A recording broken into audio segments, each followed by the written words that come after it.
In South Africa, we get you the news and the newsmakers from Africa. From elections to climate change to innovations and opportunities. As the world's attention shifts, we report from Africa, the heart of the global South. Join me every weekday live on First Post.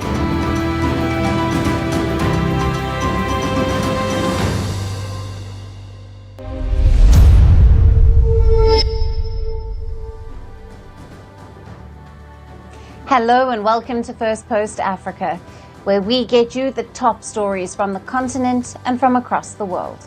I'm Alison LaGrange, coming to you live from Durban, South Africa. First, let's take a look at the headlines. Russia's Foreign Minister Sergei Lavrov warns NATO's defense spending boost could backfire and lead to the alliance's collapse, responding to Poland's claim that an arms race with the West could trigger Putin's downfall. Israel expresses interest in striking peace and normalization agreements with Syria and Lebanon, but rules out negotiating over the Golan Heights in any future peace deal. A massive reactor blast at a unit of pharmaceutical company in India's Telangana state kills at least 12 and injures 26. Search and rescue operations continue as several reported to be trapped inside. Serbian police dismantle barricades erected by thousands of anti-government protesters after weekend clashes in Belgrade and other cities. Demonstrators demand the president's resignation and early elections. And firefighters in Turkey battle wildfires for a second straight day in the western province of Izmir. Hundreds have been evacuated as strong winds fan the flames.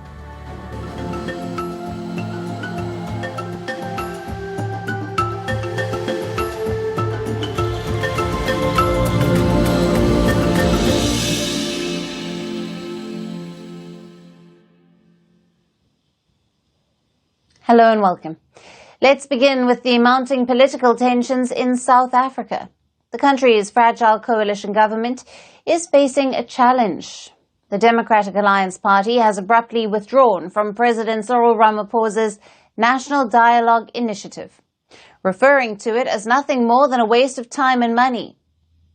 First, let's understand what is the National Dialogue Initiative.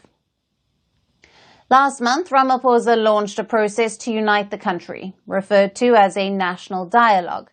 The initiative aimed to address the most significant issues affecting South Africa, including high unemployment and crime.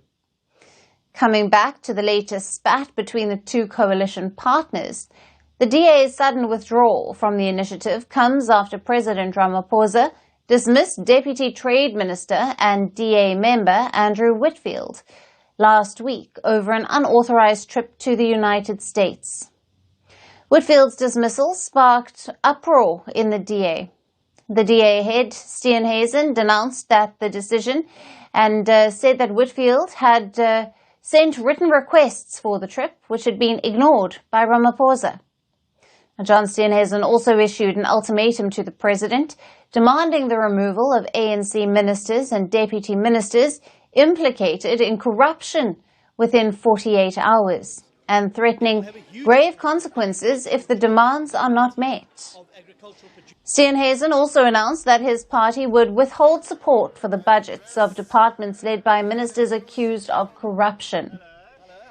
Now, reacting to the DA's threat, a statement from the Presidency said the decision to sack the minister was due to a clear violation of the rules and established practices for ministers.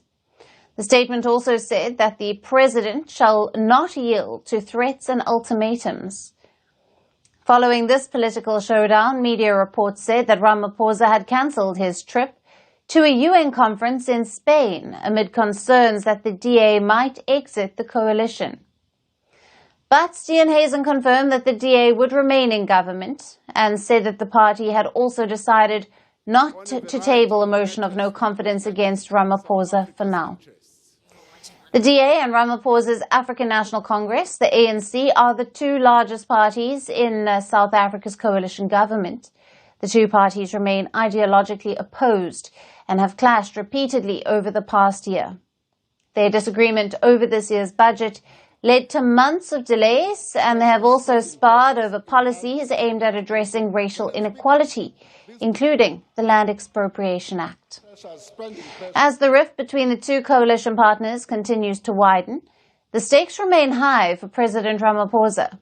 Will he be able to keep together the coalition government, or will the repeated ANC-DA clashes mark the decline of his political career?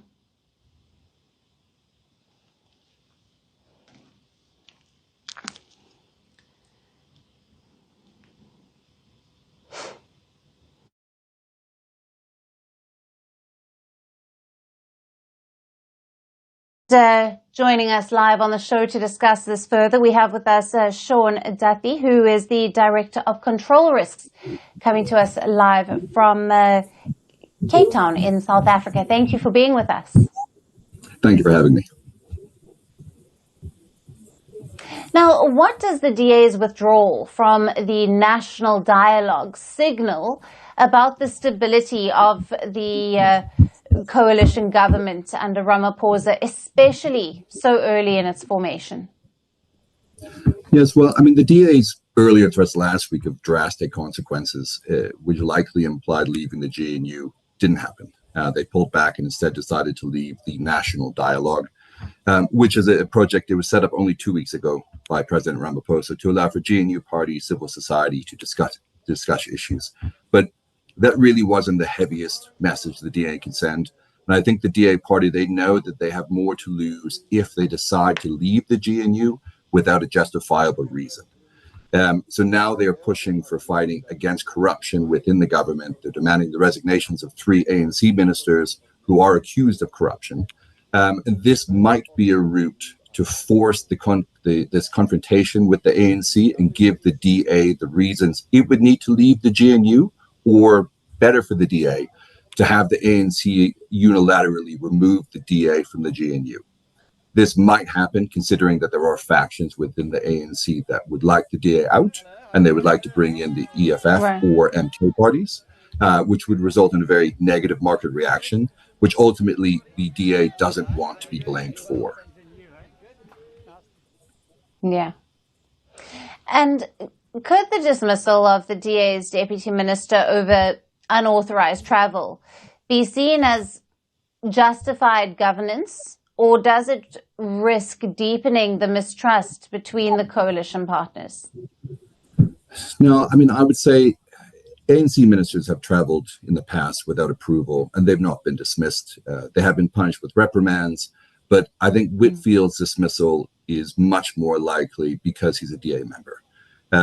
It's very likely that senior ANC members were unhappy with the trip in which Whitfield traveled to the US in March, which was a period of very poor relations between the US under Trump and South Africa. And Whitfield reportedly did ask for permission, but never received the approval, but went anyways. But I think it's more that the trip was quite aggravating to the ANC, and potentially rightfully so, as it did make it seem that the DA was speaking on behalf of the government when it was not. So this dismissal has, though, despite that, resulted in much further straining of relations between the DA and the ANC. So it will deepen mistrust.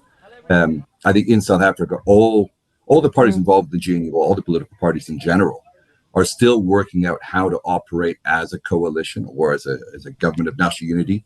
And it's important that there is that pushback between the coalition members, as we have seen in the past, between the ANC and DA.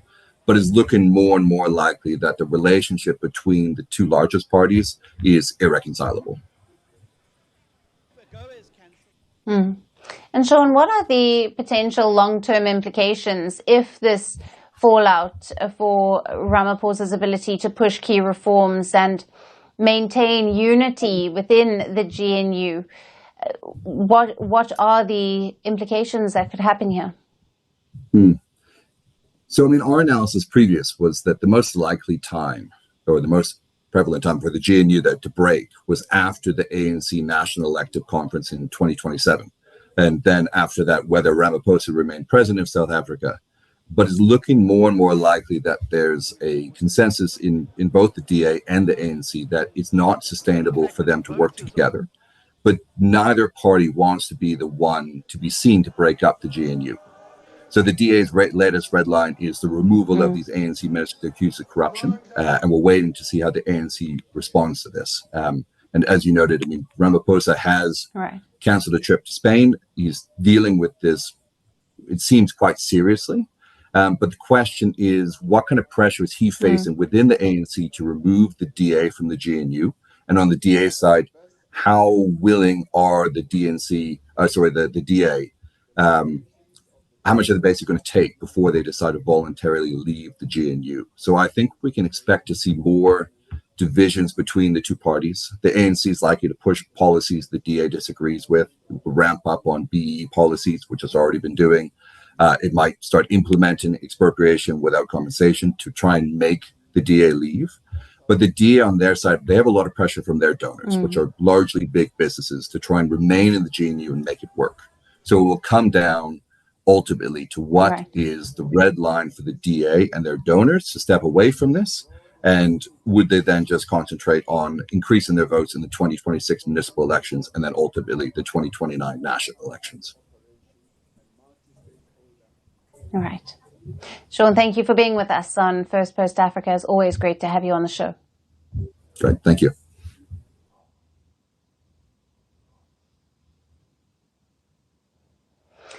For our next story, let's shift our attention to the ongoing conflict between the DRC and Rwanda. The governments of the two countries signed a peace agreement in Washington on Friday. The agreement aims to end decades-long deadly fighting in eastern Congo, while helping the U.S. government and American companies gain access to critical minerals in the region.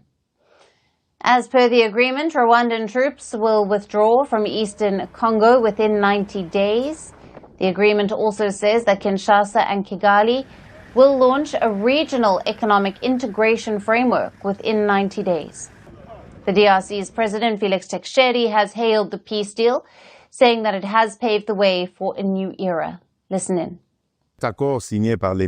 This agreement signed by the foreign ministers of our two countries during a solemn ceremony presided over by U.S. Secretary of State Mr. Marco Rubio builds on the achievements of United Nations Security Council Resolution 2773 and paves the way for a new era of stability, cooperation, and prosperity for our nation, the Great Lakes region, and the whole of Africa. At the heart of the conflict are the M23 rebels who have been fighting in eastern DRC. Kinshasa, the United Nations and Western powers have accused Rwanda of supporting the M23 by sending troops and arms. However, Kigali has denied all such allegations.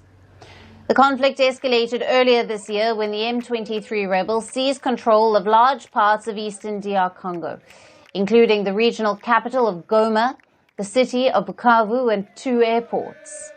After the loss of territory, the DRC's government turned to the U.S. for help. The Congolese government reportedly offered access to critical minerals in exchange for security guarantees. The eastern DRC is rich in coltan and other resources vital to global electronics industries. Now, Trump has pushed to gain access to such minerals at a time when the United States and China are actively competing for influence in Africa. Trump hailed Rwanda and DRC foreign ministers at the Oval Office after the signing of the peace deal. So we're here today to celebrate a glorious triumph, and that's what it is, for the cause of peace.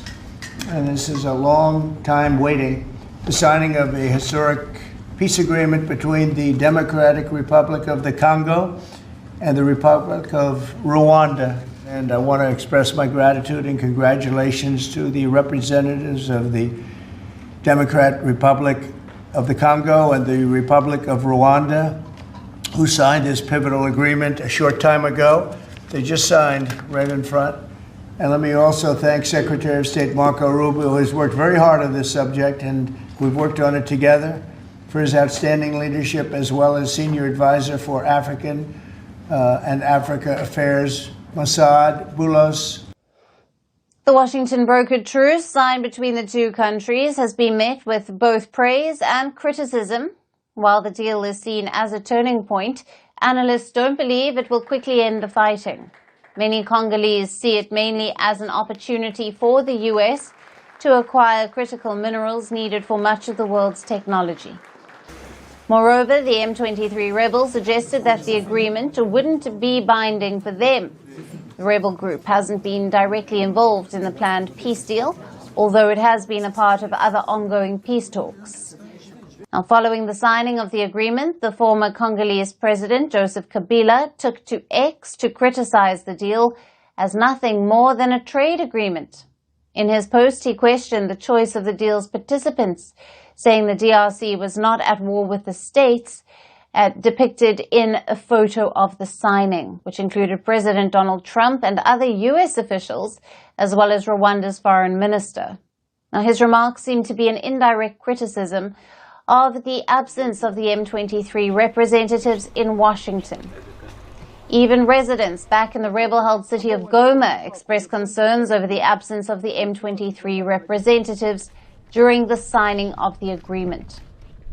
It remains to be seen what the situation on the ground will be going forward.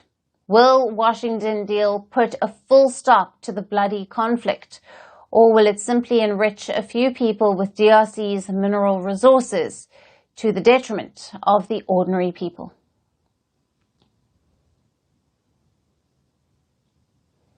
And our next story is from Algeria, which is strengthening ties with the United States despite Washington's support to rival Morocco in the long-standing Western Sahara dispute. Algeria is taking strategic steps to expand its energy partnership with Washington. Just last week, the Secretary General of Algeria's Foreign Ministry held talks with U.S. Ambassador Elizabeth Moore-Aubin. Now, the officials discussed regional developments and bilateral cooperation. Both sides reaffirmed their commitment to deepen ties. And this renewed engagement comes amid Algeria's broader push for economic diplomacy, even as it faces increasing isolation over its position on Western Sahara. Western Sahara is a resource-rich region in northwest Africa. Morocco controls around 80% of the territory, while the Polisario Front in the region demands full independence. The independence movement is backed by Algeria. Now, in recent years, Morocco has gained growing international support. Many countries are now backing its limited autonomy plan for the region. The United States, under President Donald Trump's previous term, formally backed Morocco's claim. This as Rabat normalized relations with Israel. Now, several Western nations have since followed suit. So while Algeria faces a diplomatic setback on the Western Sahara front, its energy resources could well be saving grace. Now, Algeria is one of Africa's energy giants, with vast reserves of oil and natural gas. The country also sits on massive solar and wind potential, and Algeria is leveraging it for diplomatic gains. On the economic front, Algeria is opening the doors wider to American energy investors. President Abdelmadjid Tebboune has recently held high-level talks with executives from the U.S. energy giants Chevron and ExxonMobil. Now, central to this new approach is proposed energy law that would allow foreign companies to hold up to 80% stake in new oil and gas projects. This marks a major shift in Algeria's investment policy. Earlier this year, Algeria's ambassador to the U.S. said that the sky's the limit as he welcomed resource-based agreements with Washington. He called the legislation a transformative step, modernizing the sector while keeping national control intact. As U.S. interest grows in Western Sahara reports suggest that Washington may push to revive stalled talks before a crucial UN Security Council session this October. While that remains uncertain, Algeria's energy proposals could prove to be both an economic lifeline and a calculated diplomatic countermove.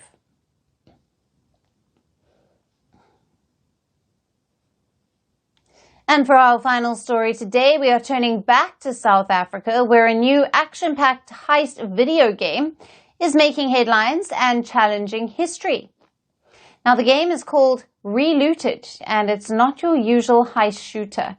It comes from the South African studio of Naimakop, and it's flipping the script on who gets to steal what. Set in a fictional future, Relooted is a side-scrolling puzzle platformer where players break into Western museums, not for fame or fortune, but to reclaim Africa's stolen treasures. It allows to recover 70 real-life artifacts from the Benin bronzes to Kenya's sacred Ngaji drum. Now, the game was unveiled this month at the Summer Game Fest in Los Angeles, and it has struck a chord with the African diaspora. Sita Ngube is among the 30 producers who worked on the game and says it's about more than entertainment. I've been involved in the African game development scene since about 2013, and there's definitely a huge opportunity for us to tell our stories and reach people through games. There aren't a lot of African games that reach a global audience on the market, so for me I think that's something very important. Ngube grew up hearing about the iconic Broken Hill Man, a 300,000-year-old skull from Zambia, now sitting in London's Natural History Museum. It is also in the game, but it was only while developing Relooted that she realized just how many African artifacts are locked away in foreign museums. I just knew about this one thing from my own country that a lot of people in my country know about, but through this game, there are thousands of these artifacts in museums, and some examples they will probably be well known by people from different countries. So you might have the Zimbabwe bird, you might have the Benin bronzes, which are a very popular topic when it comes to artifact restitution. Some estimates put that number in the hundreds of thousands. France alone has over 90,000 objects from sub-Saharan Africa. As per reports, the British Museum holds more than 200,000 African pieces. Several others sit in Belgium, the Netherlands, Austria, the US, and the list goes on. But while this digital heist raises awareness, it's also raising eyebrows. Is this game promoting theft? Now, the game's main character, Nomali, has a straight answer. We are going to do whatever it takes to take back Africa's belongings, and we are going to do it together. The developers say it's not about encouraging robbery, it's about reclaiming narratives and giving Africa the spotlight it deserves. What I hope that the game does, largely people will experience in different ways, but I think it's a great invitation for people to learn more about something which they aren't aware of, and that does have very real consequences in our world today, and there are ongoing efforts to restore and repair. And I also think I also hope that the game encourages people from other African countries to tell their own stories, to want to tell their own stories and want to bring these things to light. In an age where wars are fought online, a South African studio is using joysticks, pixels and puzzles to tell Africa's story. And if Relooted has its way, the next generation might just reclaim history, one artifact at a time. And that's it on the show for today. We will see you again tomorrow at the same time. Thank you for watching, and goodbye.